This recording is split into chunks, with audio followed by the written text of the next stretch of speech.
A conversation circulating on Chinese social media platforms recently says China is selling donated aid supplies to the U.S.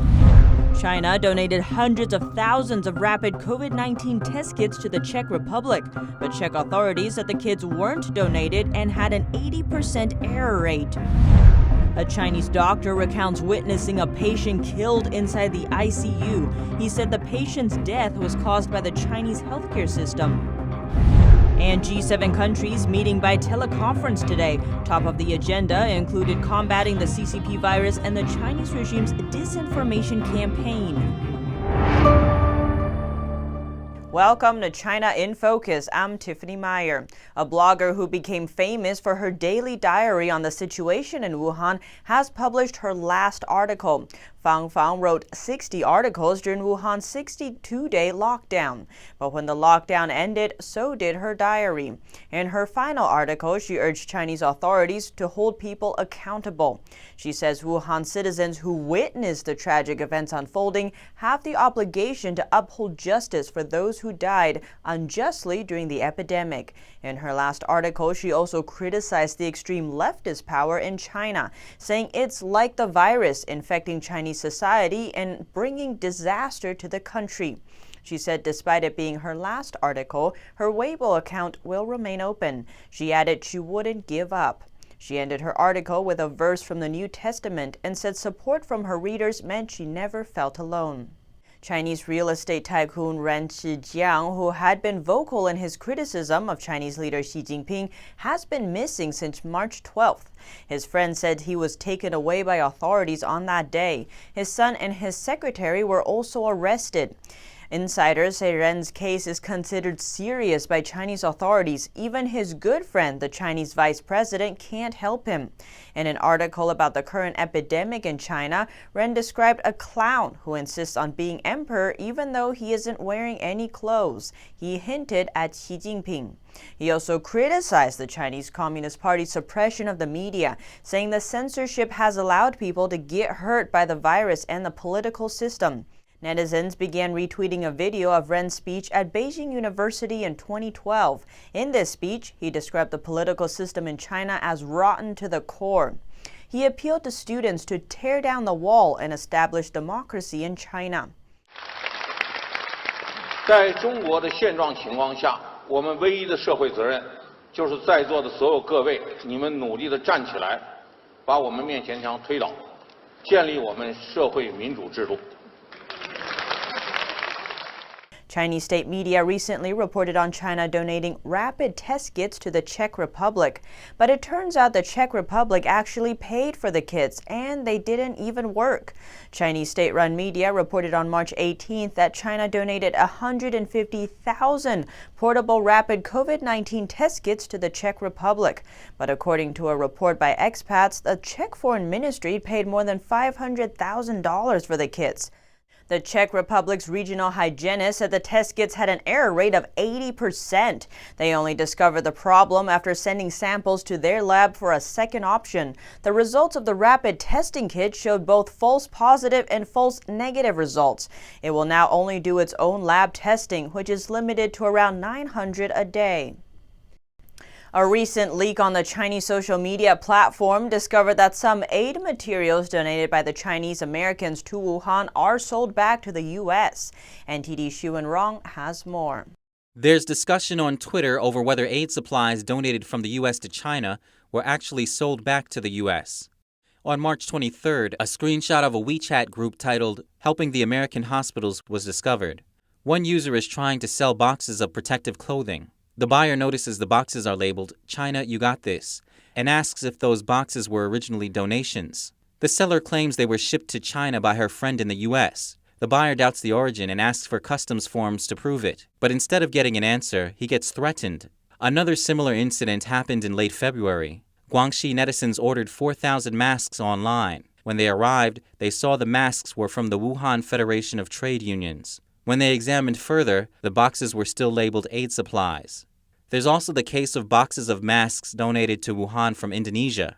The same boxes were then seen in another city in the same packaging. Later they were bought and donated by a middle school student to the Lijiang Red Cross. These incidents raise questions about the origin of those supplies. Since the CCP virus outbreak in Wuhan, Chinese Americans and organizations have been donating masks to the epicenter. After the pandemic went global, masks were in short supply in many countries. A video obtained by our sister media Epoch Times shows boxes of masks at a post office in Wuhan. The video was posted on February 1st, when the outbreak in Wuhan was severe. The man in the video says, "This is only 1/10 of all its masks," and added, "Look, everyone, these are what we've received." A video posted on January 31st shows people not allowed to claim their packages at what they call a post office in Wuhan. Netizens speculated that the CCP was keeping and selling the masks themselves. They criticized the regime for its action, adding that this can only happen under the CCP. Reporting by Shuan Rong, NTD News. A Chinese doctor recounts seeing how an old man was murdered by an unjust healthcare system. NTD Xiaohua Gu has more. Dr. Liu said he witnessed another doctor murdering a patient inside ICU. The doctor injected drugs that caused the patient's death. A while after the injection, the old man's body started trembling.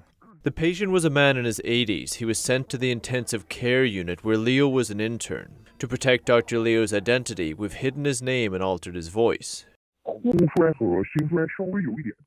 He had respiratory failure and slight heart failure. He wasn't an urgent patient sent by an ambulance. He still could have recovered. ICU treatment is costly. After 4 or 5 days, the man had over $7,000 to pay. The problem was he couldn't afford it. The hospital wouldn't shoulder the cost, but doctors, nurses, and all staff in the intensive care unit have to. The hospitals wouldn't spend a penny. The system just works like that. You may not be familiar with it. Usually the Bureau of Civil Affairs should pay for it, but they refuse because this old man has children. The children don't want him to be treated. They said, "We're working in other regions. We won't be back, and the hospital can decide what to do with him." Liu said the old man was sent to the hospital from a nursing home that didn't want the man to die under their care. Many people in China don't have medical insurance. The nursing home doesn't want to shoulder the responsibility, so of course they will send him to the ICU. The nursing home also wouldn't pay his costs. Medical care in China isn't free. You pay for yourself. Liu said he remembers it was a morning in early January. He saw the deputy chief of ICU injecting drugs into the old man's body. He thought the deputy chief was trying to save the man from dying, but he didn't see any emergency care equipment. He questioned other staff about what the deputy chief was doing. At the time, all the doctors and nurses in the ICU were pretending to be busy with their own work. They knew what was happening, they just didn't say anything. Other patients in the ICU were in comas. Liu then asked a stretcher bearer why the deputy chief was doing emergency care by himself. The stretcher bearer told me not to care about it and just mind my own business. Liu said a while after the injection, the man started trembling. Because he was injected with very powerful respiratory stimulants that are undiluted, he started to have quick and shallow breaths. Liu then saw that it was potassium chloride and lobeline that was injected. He says potassium chloride can induce cardiac failure. The deputy chief noticed Liu watching and asked him to remove the man's breathing tube. Basically, he means if you reveal anything about this, then you will be held responsible as well. He asked me to remove the tracheal intubation, so I would be the one that ended the man's life. I was forced to do this. I've been very depressed about it. Liu says what he saw isn't a standalone incident. It's common and still happens. Widowed seniors, those without children, or whose children work in other regions, after their situation worsens and they're sent to the ICU, if the children don't submit the fee in time, the elderly are secretly killed. He said in the Chinese healthcare system, hospitals have to make a profit. The earned money then goes to the county-level finance bureau. If the hospital doesn't make money, then management's jobs are on the line. Doctors and nurses have to pay for medical costs if patients don't. He said the situation is cruel and very real. He said the man's death was caused by the healthcare system. Reporting by Xiaohua Gu, NTD News. Secretary of State Mike Pompeo met with G7 leaders by teleconference today. Combating the CCP virus was top of the agenda. Pompeo saying the U.S. was already sending medical supplies to France and Italy. Combating the CCP virus was top of the agenda at a meeting of the G7 countries today. Secretary of State Pompeo confirming the U.S. is sending excess medical supplies to France and Italy. The G7 also discussed the Chinese Communist Party's disinformation campaign around the origin of the virus. There was a lot of discussion today amongst the G7 about the intentional disinformation campaign that China has been and continues to be engaged in. You see it in the social media, you see it in remarks from senior people inside the Chinese Communist Party talking about whether this was a U.S. brought to China. I mean, this is crazy talk. And every member of the G7 today saw that this is disinformation campaign. When asked if the U.S. was still willing to cooperate with the regime, Pompeo said the U.S. has always been ready to do so. The U.S. offered to send scientists and experts to Wuhan when the CCP virus was first discovered. But we weren't able to do that. The Chinese Communist Party wouldn't permit that to happen. Pompeo said that instead of cooperating on the virus, the CCP actually withheld information about it. Experts say the cover-up cost the world months of preparations. When asked if Congress would seek compensation from the CCP, Pompeo didn't rule it out, but said that now is a time for saving lives. But there'll be a right time after we've managed to address this crisis, after we've managed to get these economies back on their feet. There'll be a time for the world to evaluate responsibility for what took place. Thank you all very much. Negative interest rates come to the U.S. for the first time as investors choose safe investments in an uncertain market. This despite the Dow Jones up over 1,000 points today as Washington reaches a deal on the $2 trillion stimulus package. Stock markets in the U.S. continuing to climb from the previous session with the Dow Jones up nearly 500 points as of Wednesday afternoon. It comes as the White House and Senate reach a deal on the $2 trillion stimulus package. But some U.S. Treasury bonds now have a negative interest rate for the first time in years, signaling a high demand for safe investments in an uncertain market. And in rural areas, farmers now making farm-to-door deliveries as customers isolate themselves and are frustrated by empty shelves in stores. We have an immune-compromised child now, and so we are choosing not to do the farmers market. Instead, we're doing a full, just direct porch delivery service through an online storefront that we've made public. Farmers in Oklahoma delivering products straight to customers' doorsteps with no face-to-face interaction, especially in rural areas where services like Amazon Fresh aren't available. And Amazon being hit hard as workers at 10 facilities test positive for the virus. The company reports an employee at its Staten Island fulfillment center tested positive, with other positive cases in 7 states, including California and Texas. Amazon has closed some sites, but has mostly stayed in operation. And at FedEx Field Stadium in Maryland, where the Washington Redskins football team plays, the National Guard is setting up a testing site. Tents are being set up in the parking lot where residents can be tested. Local media reports the site will be operational this week. The stalemate is finally over on Capitol Hill. After days of debate between senators and the White House, a deal has been struck for a $2 trillion stimulus package. The Senate is now preparing to vote on one of the most expensive and far-reaching deals ever considered by Congress. To all Americans, I say, help is on the way, big help and quick help. A big bipartisan moment on Wednesday in Washington, D.C.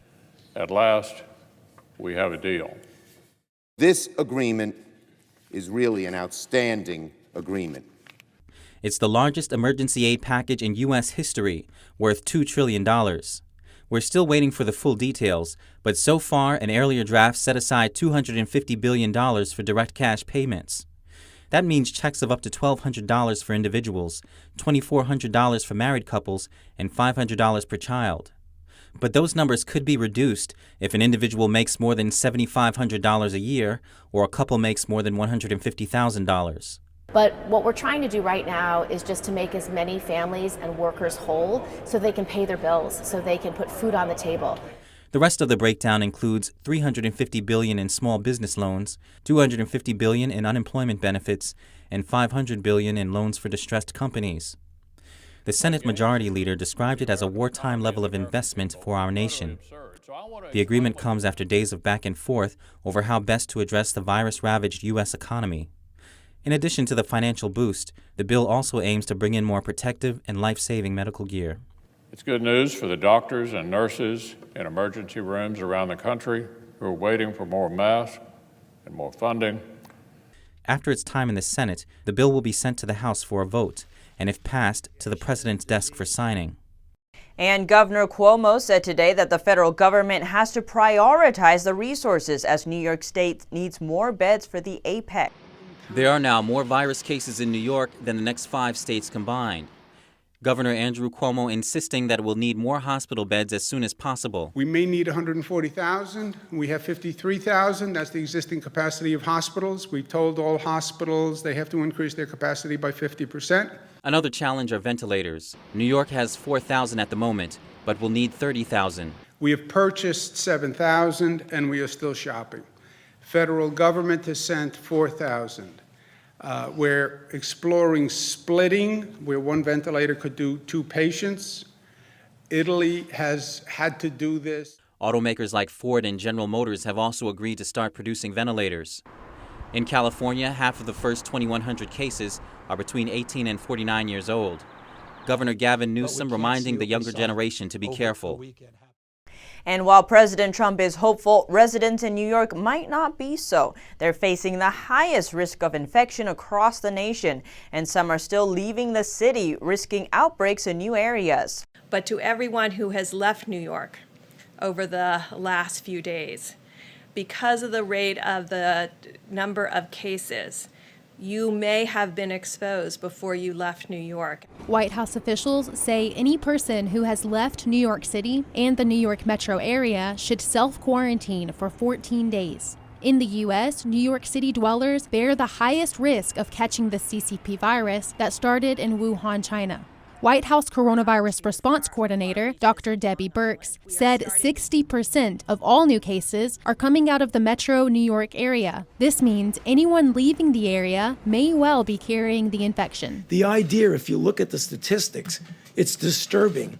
About 1 per 1,000 of these individuals are infected. That's about 8 to 10 times more than in other areas. Dr. Birx said new cases were popping up on Long Island and elsewhere. Dr. Fauci recommended these people monitor their own state of health and see a physician if necessary. Dr. Birx said it's critical to observe the rules about quarantine so you don't pass the infection on to others, beginning a new cluster of cases. The 14-day self-quarantine period begins from the day of leaving New York. White House officials said the situation in New York is deeply concerning. The New York metro area accounts for almost a third of all U.S. deaths from the virus. And there are severe blood shortages across the country as blood drives are canceled due to the fast-spreading virus. In California, the American Red Cross is urging citizens to donate during the outbreak. 21-year-old Mason Ekbali rushed to a location in Los Angeles when he heard about the shortage.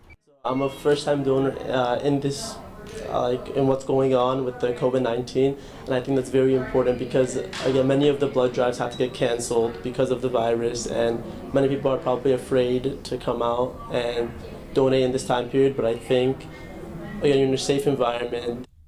26-year-old Blaise Lampugnali urged anyone feeling well enough to come out and donate. There will be people who need it, and it will get used, so there's it can feel tough to feel cramped inside maybe, or feel like you're not able to contribute. This is definitely a way to do it. According to the American Red Cross, the coronavirus, or the CCP virus, is not transmissible via transfusion. Roberto Torres, a spokesperson of the organization, emphasized that they're taking all necessary steps to ensure donating blood during the pandemic is safe.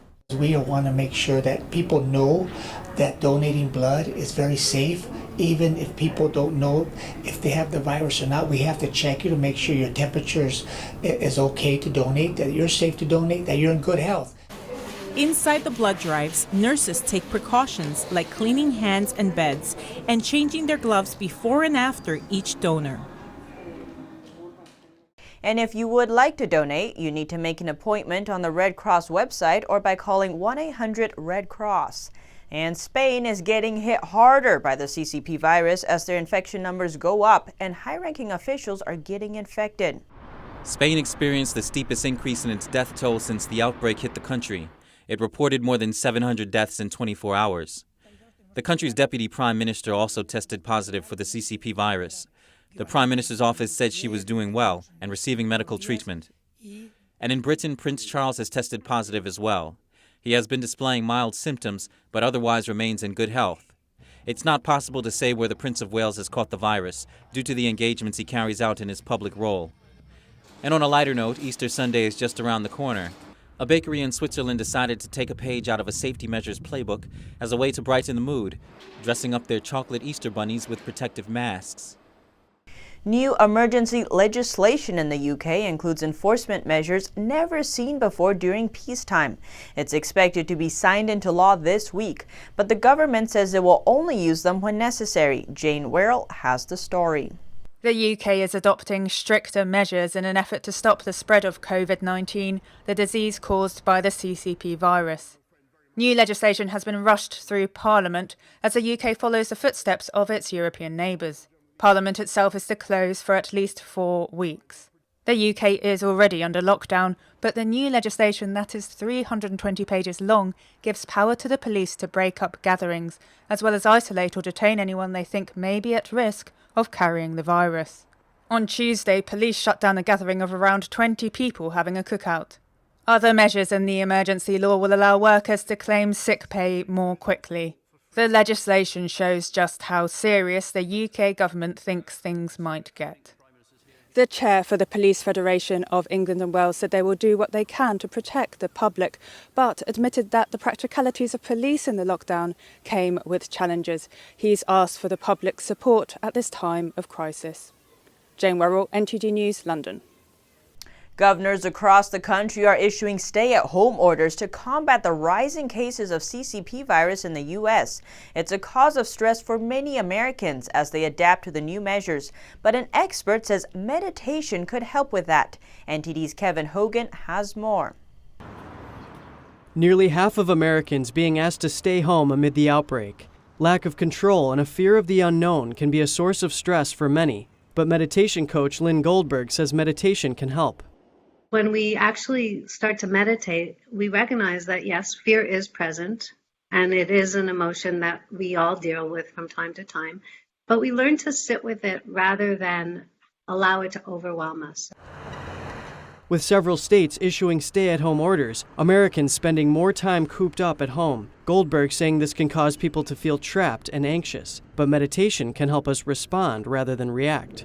We're actually completely safe. And we are much more open, and instead of feeling that we need to protect ourselves, we can listen with a much more open heart, and we can communicate with our loved ones in a much calmer, more rational way. Goldberg saying this is a great time to take up hobbies that we just haven't had time for. Being really gentle with yourself right now, really, truly going easy on yourself and doing as much as you can to make this less hard in whatever way you possibly can. A few New Yorkers finding sleep, exercise, and cutting back on too much news good ways to de-stress. Because with everything blooming and the sun out, you can't be stressed, right? If I pay too much attention to every little development, it sort of raises my anxiety level. I'm touching wood, crossing my fingers, and wash my hands. That's what I do. The meditation coach says if you have the chance, you should go outside. Feeling the air in your skin, smelling that spring is around the corner, and seeing beautiful flowers coming up are all a wonderful therapy for yourself. But she says you just have to be mindful to keep your distance and avoid crowds of people. Reporting from New York, Kevin Hogan, NTD News. While U.S. Congress deliberated on Tuesday, a few miles north of the Capitol building, members of the USA Canoe and Kayak team were coming to terms with disappointing news that Tokyo 2020 has been postponed. The Great Falls area is a hotbed for U.S. paddling, and the national team was out on the water despite the International Olympic Committee's announcement. Tyler Euthus, the USA's #2 ranked kayaker, said he felt the committee had no choice but to put off the games until next year. Everybody's been putting their heart into this for the past year, and a lot of people, their dreams are coming to fruition, and this is going to be their chance. But I think everybody understands, this is just so much bigger than any of us or our sport.